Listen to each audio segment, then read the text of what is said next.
On a cold March morning in 1993, in a small Iowa farming community where everyone knew their neighbors and doors were rarely locked, a young woman named Jennifer Hayes prepared breakfast for her 2 children, while her husband backed the truck out of their gravel driveway. The kitchen radio played softly. Steam rose from coffee cups. Outside, frost still clung to the cornfield stubble stretching toward a pale horizon. By noon that day, Jennifer would be gone. By evening, a search would consume the entire county. And for 30 years, a terrible secret would hide in plain sight, protected by silence, wrapped in the ordinary rhythms of rural life, shielded by the very closeness of the community that would eventually unravel it. This is the story of how a cold case that shocked Iowa finally found its answer, and how the person responsible had been there all along, hiding behind a mask of grief that never quite fit right. The question that haunted investigators for 3 decades was simple and devastating. How do you find someone when the last person who saw them alive is the one person everyone trusts? The town of Riverside sat in the southeastern corner of Iowa, population barely pushing 3,000 souls. It was the kind of place where the grain elevator dominated the skyline, where Friday night meant high school football in autumn and the county fair in summer, where generations of families worked the same land their grandparents had worked. The town square held a courthouse built in 1892, its limestone steps worn smooth by a century of footsteps. Main Street stretched 4 blocks, anchored by a hardware store that still kept accounts in ledger books, a diner where farmers gathered for coffee at 5 in the morning, and a single stoplight that blinked yellow after 9 at night. Beyond the town limits, gravel roads cut through fields that rolled gently toward the Iowa River. Section lines marking out the geometric precision of corn and soybean fields that turned the landscape into a patchwork quilt of green in summer, gold in autumn, brown in winter.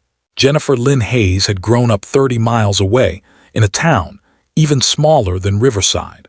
She was 28 years old that March, a petite woman with shoulder-length brown hair that she usually pulled back in a ponytail, hazel eyes that crinkled when she smiled, and a quick laugh that her friends remembered most. She had married David Hayes when she was 21, right out of community college where she had studied early childhood education. David was 32, a mechanic who worked at the John Deere dealership on the highway outside town. He was tall and solid, with calloused hands and a quiet manner that people often mistook for shyness. They had 2 children, Emma, who was 5 years old and in kindergarten, and Michael, who was 3 and still home during the day with his mother. Clear as throat, the Hayes family lived in a white farmhouse 2 miles east of Riverside, set back from County Road 47 at the end of a long gravel driveway lined with cedar trees. The house had belonged to David's grandfather, a 2-story structure with peeling paint and a wraparound porch that sagged slightly on the north side. Behind the house stood a red barn that David used as a workshop, its interior cluttered with engine parts, tools hanging on pegboard walls, and the perpetual smell of motor oil and metal shavings. The property encompassed 5 acres, mostly overgrown pasture that nobody had grazed livestock on in years, bordered by drainage ditches choked with cattails, and the skeletal remains of an old windmill that no longer turned. March 17, 1993, broke cold and gray across Washington County.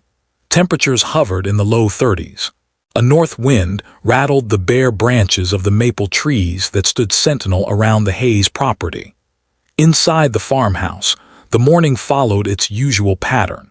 David rose at 5:30, showered, dressed in his work coveralls with his name stitched over the pocket. Jennifer made coffee, set out cereal bowls for the children, packed Emma's lunch in the small cooler she used. Emma appeared at 6:15, still sleepy, her blonde hair tangled from sleep. Michael stayed in bed until nearly 7, emerging in his footy pajamas, dragging a stuffed rabbit by one ear.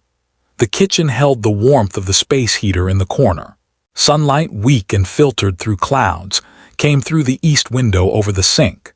The linoleum floor, patterned in faded yellow squares, showed where near the stove and refrigerator.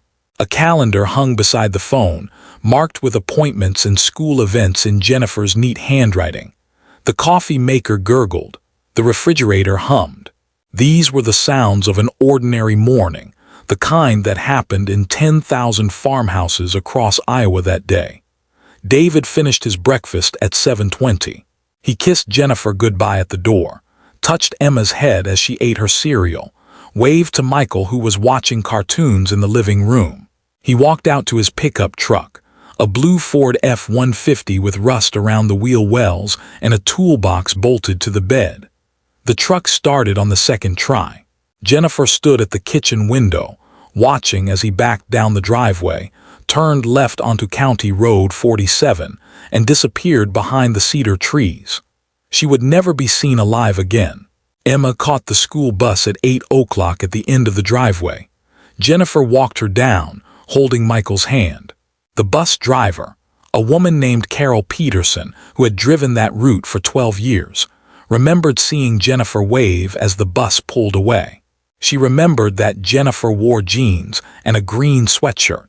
She remembered that Michael was still in his pajamas under his winter coat. She remembered these details because, within hours, deputies would ask her to remember everything she could about that morning. What happened in the next 4 hours remains partially unknown, a gap in the timeline that investigators would scrutinize for 3 decades. What is known comes from fragments. A neighbor driving past at 9:30 who saw the farmhouse looking quiet, curtains drawn as usual. A propane delivery driver who turned around in the driveway at 10:15 and noticed David's truck was not there, which he thought was normal for a weekday. No phone calls were made from the house. No visitors arrived. The mailman would not come until afternoon. The world went about its business while something terrible unfolded in that white farmhouse at the end of the gravel drive. David Hayes called the Washington County Sheriff's Office at 12:47 that afternoon. The dispatch log recorded his voice as calm, his words precise. He said he had come home for lunch, which he did most days. He said the front door was standing open. He said Jennifer's purse was on the kitchen table, her car keys beside it, her coat hanging on its usual hook. He said Michael was not in the house. He said he had searched the barn, the property, had driven up and down the road calling their names. He said he did not know what had happened. He said he needed help. The first deputy arrived at 1:05. Deputy Mark Sullivan had been with the sheriff's office for 8 years. He would later describe the scene in his report with careful detail. The front door stood open, as David had said. The storm door was latched, which meant someone had opened the inner door and left it that way. Inside, the house appeared undisturbed. Breakfast dishes sat in the dish rack beside the sink. Toys were scattered across the living room floor. The television was on, volume low, showing the midday news. Jennifer's purse sat on the kitchen table, wallet inside containing her driver's license and $32. Her car, a rust-colored Honda Accord, sat in its usual spot beside the house. The keys were in the ignition. Deputy Sullivan walked through each room. Emma's bedroom held a neatly made bed, stuffed animals arranged on the pillow. Michael's room showed signs of normal morning chaos. Blankets in a tangle, clothes on the floor, books pulled from the small shelf. The master bedroom appeared tidy. The bed was made. Clothes hung in the closet. Nothing suggested a struggle or hasty departure. The bathroom sink held 2 toothbrushes. A damp towel hung on the rack. These ordinary details would be photographed, catalogued, analyzed for meaning they might not possess. Clear's throat by 2 o'clock. 8 deputies had converged on the property. By 3, volunteers from Riverside began arriving, organizing themselves into search teams. The temperature had climbed to 38 degrees. The sun broke through the clouds intermittently, casting shadows across the brown fields. Sheriff Thomas Garrett, a stocky man with 30 years in law enforcement, took charge of the operation. He divided the volunteers into groups of 4. Assigned each group a section of territory radiating out from the farmhouse. Some walked the fields, moving in lines, looking for any sign of disturbance. Others searched the ditches along County Road 47 and the neighboring section roads. A team searched the barn and outbuildings thoroughly, checking every corner, every space large enough to conceal a person. David Hayes stood in the driveway, watching the activity. Several witnesses would later comment on his demeanor. He appeared calm, they said. He answered questions when asked. He did not join the search teams.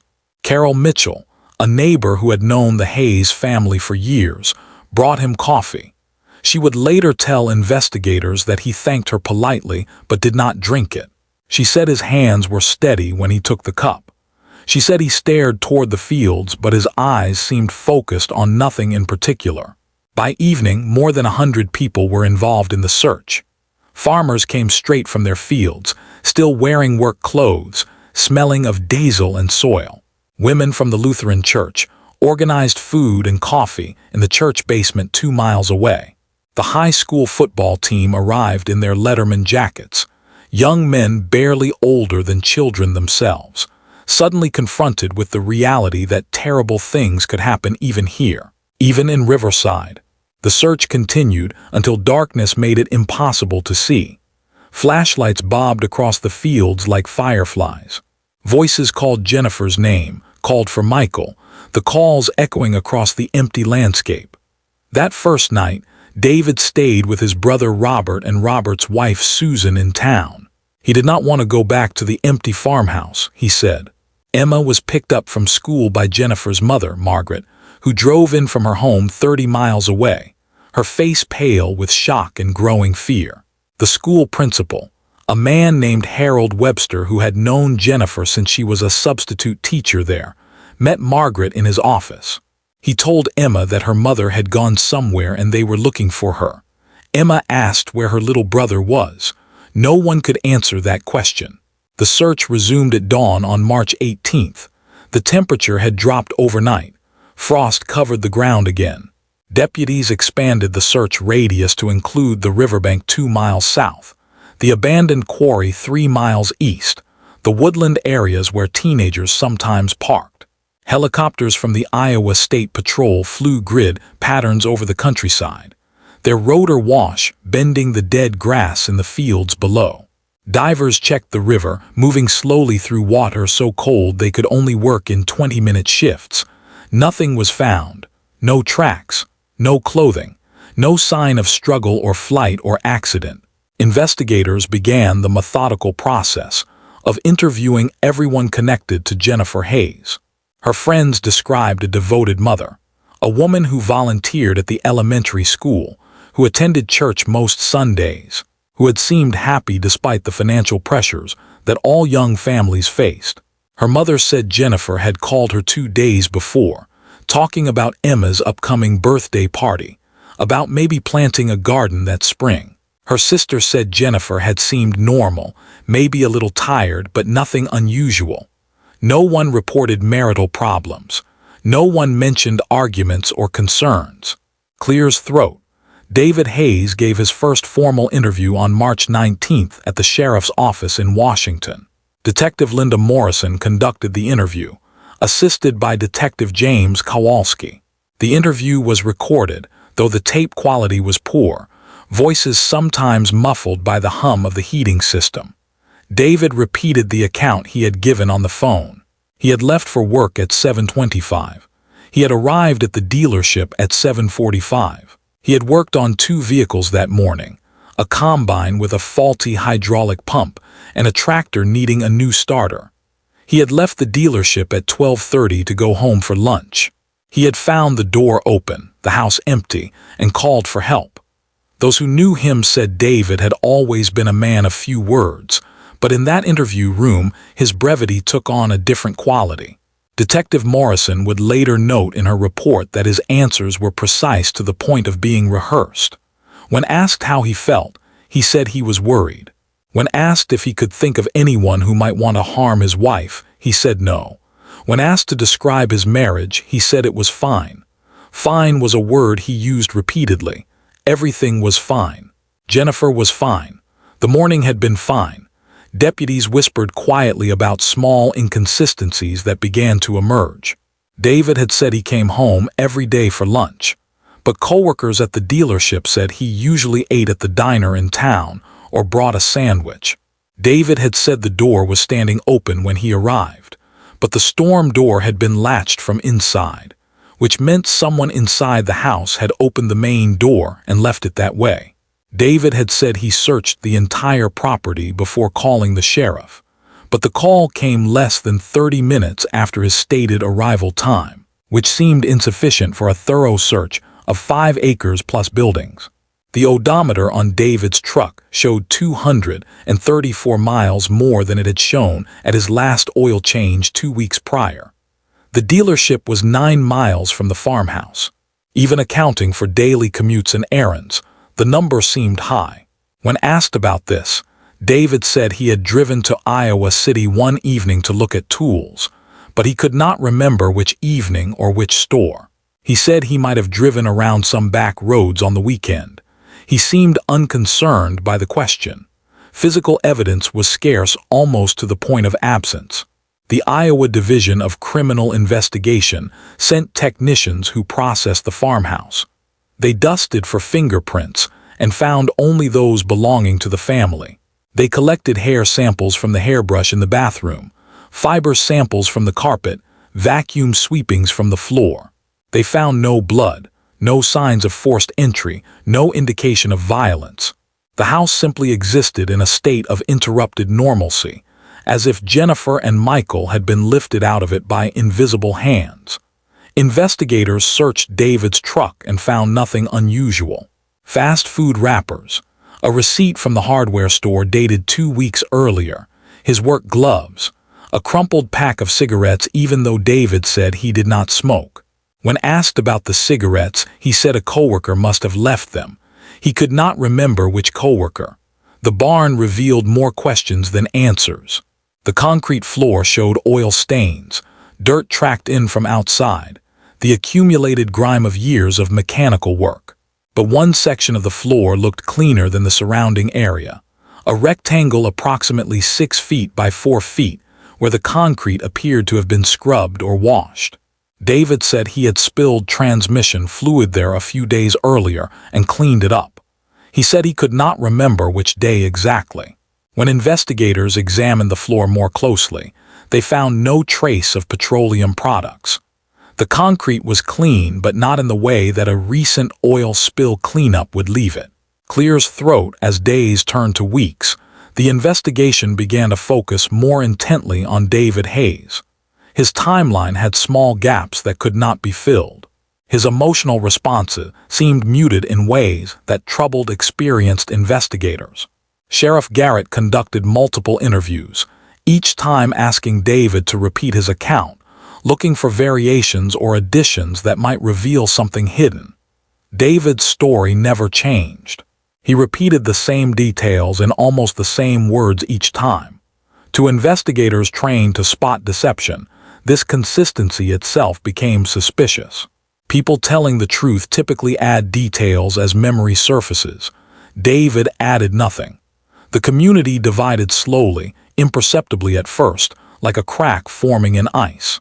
Most people believed David was a grieving husband, a worried father, a man holding himself together through sheer will during an unimaginable crisis. They saw his stoic demeanor as dignity, his calm as strength. But others began to whisper. They remembered small things that had never seemed important before.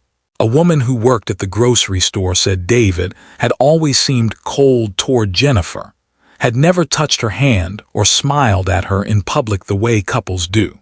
A man who attended the same church said he had never seen David hold Jennifer's hand during prayer. These observations might mean nothing. They might mean everything. Jennifer's family pushed investigators to look harder at David. Her mother, Margaret, sat in the sheriff's office and said quietly that she had never felt her daughter was truly happy in her marriage. She said Jennifer had called her several times in the months before the disappearance, talking about feeling isolated, about David working late hours and spending weekends in the barn.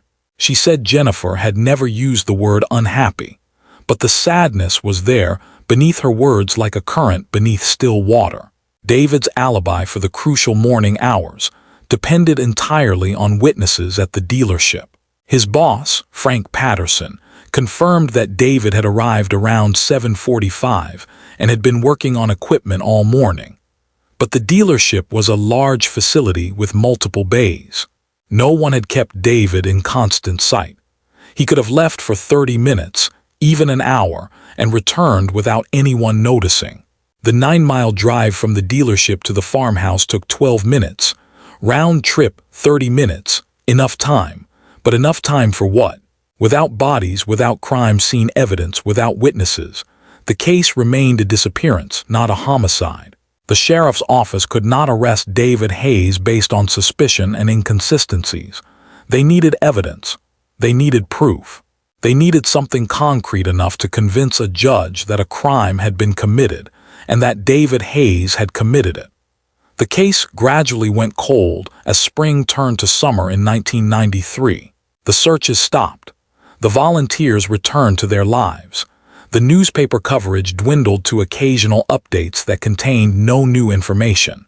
Posters with Jennifer's face and Michael's face faded on telephone poles and storefront windows, rain-spotted and sun-bleached until the features became indistinct. The Hayes farmhouse stood empty.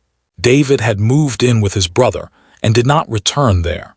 Emma continued to live with her grandmother, attending a different school in a different town, beginning the long process of adapting to a reality where her mother and brother had simply vanished.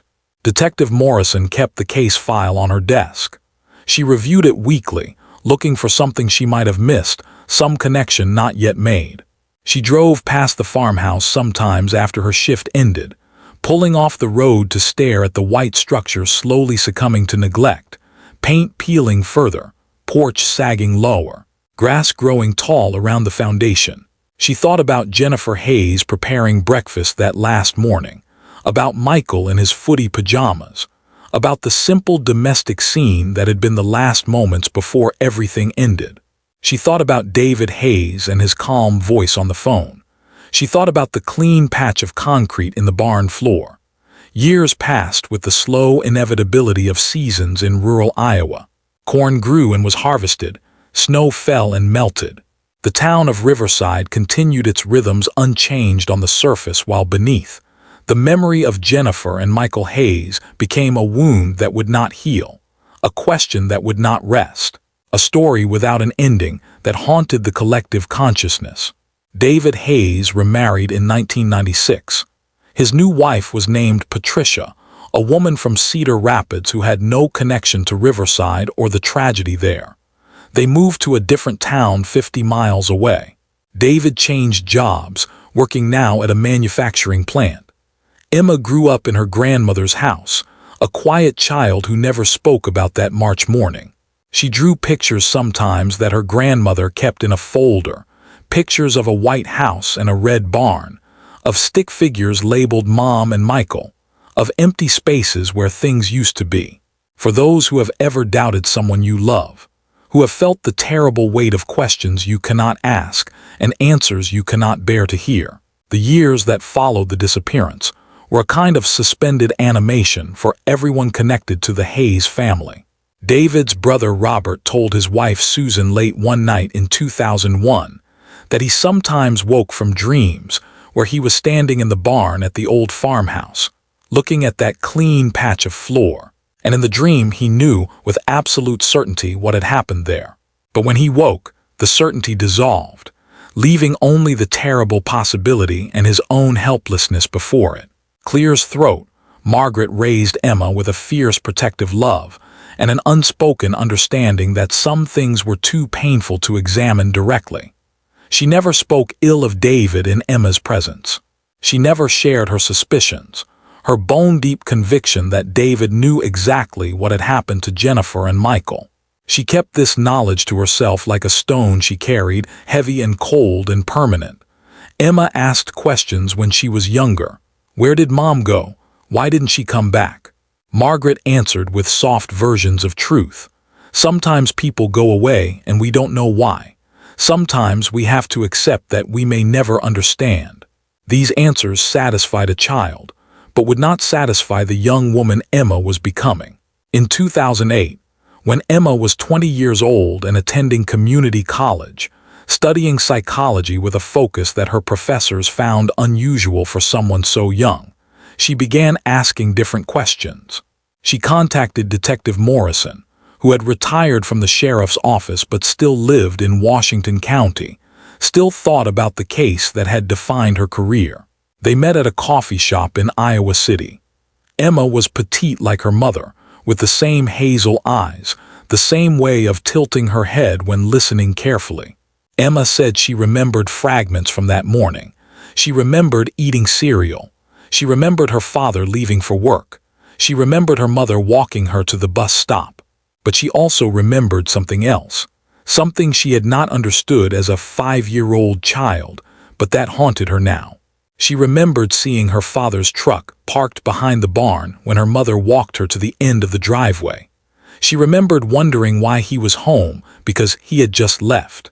She remembered her mother's hand tightening on hers, just for a moment, and her mother's voice saying something she could not recall. The words lost, but the tension in them preserved in memory like an insect in amber. Detective Morrison listened with the careful attention she had always brought to witness statements. She asked gentle questions. She did not lead or suggest. She let Emma speak. When Emma finished, Morrison told her something she had never revealed publicly. On the day of the disappearance, she said, David's truck had shown fresh mud on the tires and undercarriage. The ground had been hard with frost that morning, but certain areas, drainage ditches and low spots near the river, stayed muddy year-round. She said the forensic team had collected soil samples from the truck, but had never been able to match them conclusively to any specific location. She said the samples had shown layers of soil, suggesting the truck had been in multiple locations that morning, not just the dealership and the farmhouse. Emma asked the question that must have taken years of courage to form. Do you think my father killed them? Morrison did not answer immediately. When she did speak, she chose her words with the care of someone who understood their weight. She said evidence and belief were different things. She said she had always believed David knew more than he had told. She said without proof, belief was just another form of suffering. She said the case was still open, would always be open until it was solved. This conversation marked a turning point. Emma began her own investigation, not official but thorough. She went through old boxes of her mother's belongings that Margaret had kept in storage. She read through letters and journals. She looked at photographs with new eyes, searching for signs of distress or fear in her mother's face. She found something that had been overlooked in the original investigation, a small appointment book that Jennifer had kept in her purse. The purse had been returned to Margaret after being processed as evidence. The appointment book had seemed irrelevant at the time, just a record of Emma's school events and doctor appointments. But on March 15th, 2 days before the disappearance, Jennifer had written something in the margin of that day's page. The handwriting was cramped, hurried, different from her usual neat script. It said, "D took truck out late last night. Heard him come back around 2 a.m. Asked where he went, says nowhere, just driving, don't believe him." Emma showed this to Morrison. Morrison showed it to the current sheriff, a man named Daniel Cross, who had been a deputy during the original investigation. The case reopened formally in January 2009.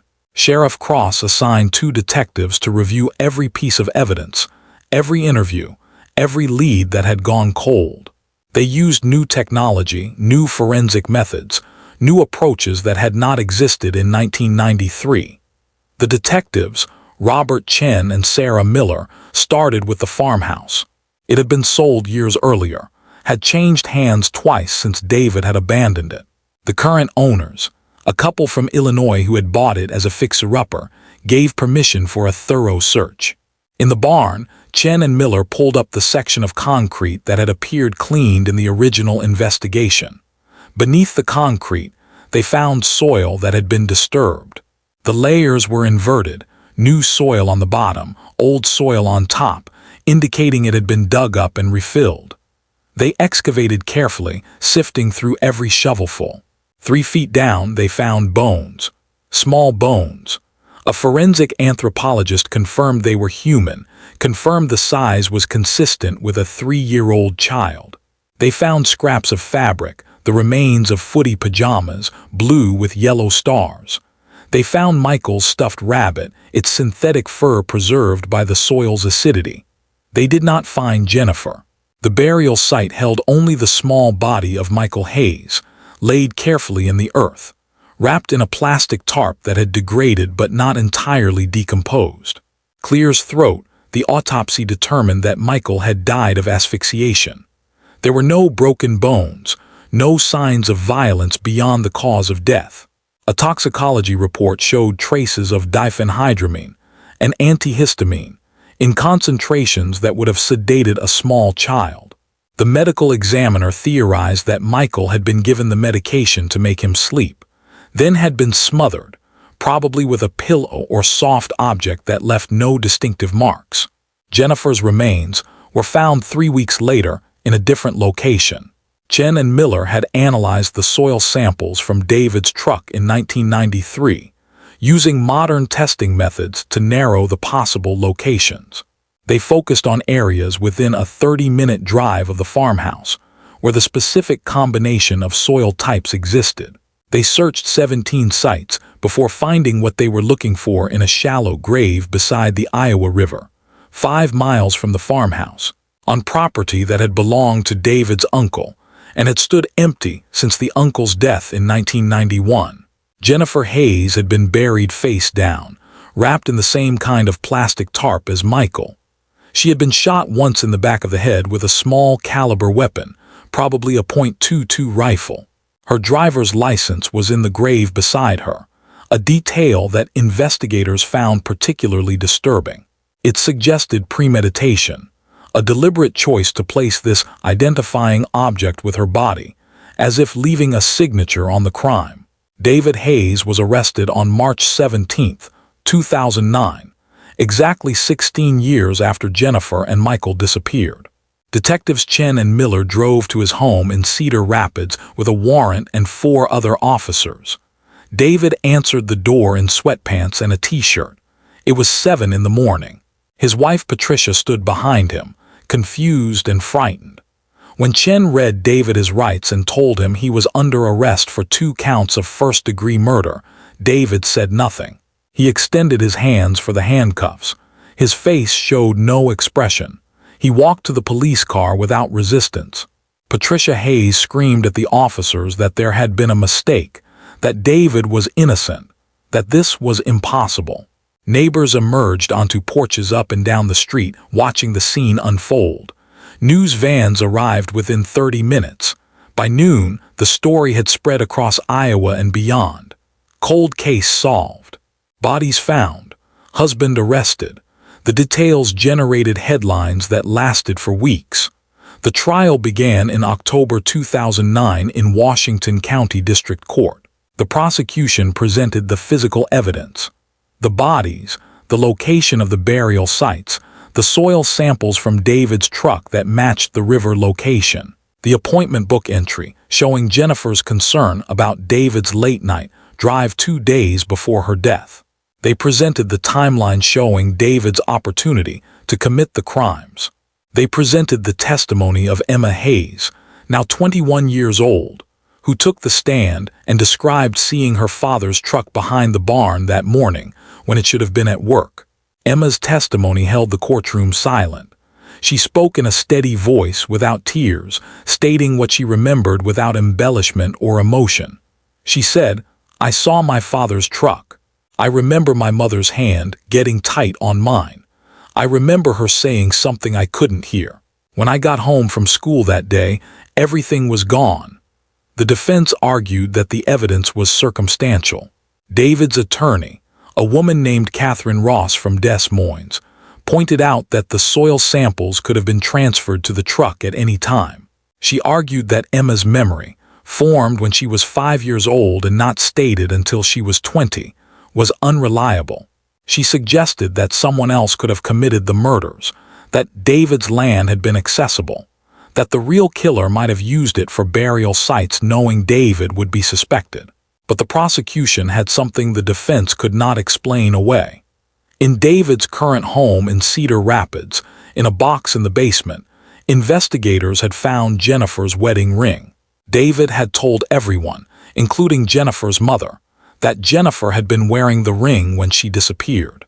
Margaret had even mentioned it in interviews, had said her daughter never took off that ring. The ring's presence in David's possession, kept for 16 years, hidden away but not destroyed, tied him to Jennifer's death in a way that no amount of explanation could unravel. The jury deliberated for 8 hours. They returned a verdict of guilty on both counts of first-degree murder. David Hayes sat motionless as the verdict was read. His face remained expressionless. His wife sobbed in the gallery. Emma Hayes sat beside her grandmother, holding the older woman's hand, her own face unreadable. During the sentencing phase, the judge, an elderly man named Harold Morrison, who had presided over cases in Washington County for 30 years, asked David if he wanted to make a statement. David stood. He looked at the judge, not at the gallery where Emma and Margaret and Patricia sat. He said, "I didn't plan it. Things just got to a point where I couldn't see another way." Those were the only words David Hayes spoke about the crimes. He did not explain what had driven him to kill his wife and son. He did not apologize. He did not elaborate on what things had reached that point. The judge sentenced him to 2 consecutive life sentences without possibility of parole. Clear's throat. The investigation and trial revealed certain facts, but left others shrouded. Prosecutors theorized, based on the evidence, that David had driven to his uncle's property the night of March 15th, the night Jennifer had noted in her appointment book. They believed he had dug Jennifer's grave then, preparing for what was to come. On the morning of March 17th, they believed he had returned home after appearing to leave for work. He had confronted Jennifer about something, an argument or discussion that escalated. He had shot her. Michael had been present, had seen what happened. David had sedated his son with allergy medicine, had smothered him to eliminate the only witness, had buried Michael in the barn where he could work privately later to concrete over the grave. He had driven Jennifer's body to the prepared grave by the river. He had returned, cleaned the truck, washed the barn floor, arranged the house to appear undisturbed. He had driven to work, establishing his presence at the dealership. He had returned at lunchtime and called the sheriff, playing the role of the worried husband. For 16 years he had maintained this fiction, had married another woman, had lived an apparently normal life while his victims lay in the ground, and his daughter grew up without her mother and brother. The question of motive remained unclear. The prosecution suggested financial stress, marital problems, perhaps an affair, though no evidence of infidelity ever emerged. The defense, while maintaining David's innocence, suggested that if he had committed these crimes, it might have been a moment of rage, unplanned and unreasoned.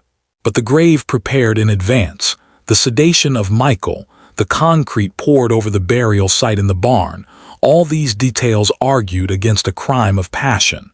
They suggested planning.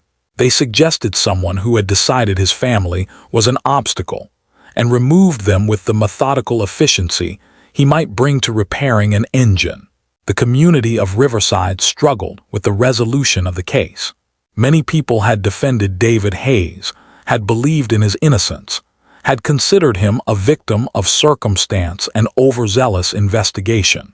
The guilty verdict and his admission, however brief, forced a reckoning. People questioned their own judgment, wondered how they had been fooled, felt complicit in some way for not seeing what had been hidden in plain sight. Others felt vindicated but took no joy in being right. The loss remained regardless of justice. Jennifer and Michael Hayes were still gone. Margaret died in 2011, 2 years after David's conviction. She was 68 years old. The obituary said she died peacefully, surrounded by family, but those who knew her said she had carried the weight of her daughter's death like a physical burden, growing smaller under it until she simply gave way. Emma spoke at the funeral, saying her grandmother had been the strongest person she knew, had given her a life when everything had been taken away. She said Margaret had believed in truth even when truth seemed impossible. She said that belief had been validated, even if too late for Margaret to find peace in it. Emma Hayes graduated with a degree in psychology in 2012. She went on to study forensic psychology in graduate school. She has dedicated her professional life to understanding family violence and the psychological patterns that lead to domestic homicide. She has written academic papers on the subject, drawing on research rather than personal experience, maintaining professional distance from the case that defined her childhood. She has spoken at conferences about the long-term effects of childhood trauma and loss. She has never spoken publicly about her father. David Hayes remains incarcerated at the Iowa State Penitentiary in Fort Madison. He has never provided a full account of what happened on March 17, 1993. He has never explained his motives. He has declined all interview requests from journalists, researchers, and documentary filmmakers. His silence continues, as complete now as it was that afternoon when he called the sheriff's office with calm precision to report that his wife and son had vanished. The white farmhouse where Jennifer prepared her last breakfast and Michael played his last morning stands abandoned again. The current owners, confronted with the horror of what happened there, walked away from their investment. The property has become a kind of haunted place, avoided even by teenagers looking for thrills. The barn where Michael was buried has partially collapsed. The windows in the house are broken. The cedar trees along the driveway have grown wild. Nature is slowly reclaiming the land, covering the scene of terrible crimes with the same indifference it shows to everything human. The case of Jennifer and Michael Hayes reminds us that monsters do not always announce themselves with obvious signs. They live among us. They marry and raise children and fix tractors and drink coffee at diners. They maintain facades so perfect that decent people refuse to believe the truth even when it stands before them. The case reminds us that justice, when it comes at all, often comes slowly, moved forward by the determination of those who refuse to let questions remain unanswered. It reminds us that families shattered by violence never fully heal, that children who lose parents to murder carry that loss into everything they become. Jennifer Lynn Hayes was 28 years old when she died. She liked to read mystery novels, according to her friends.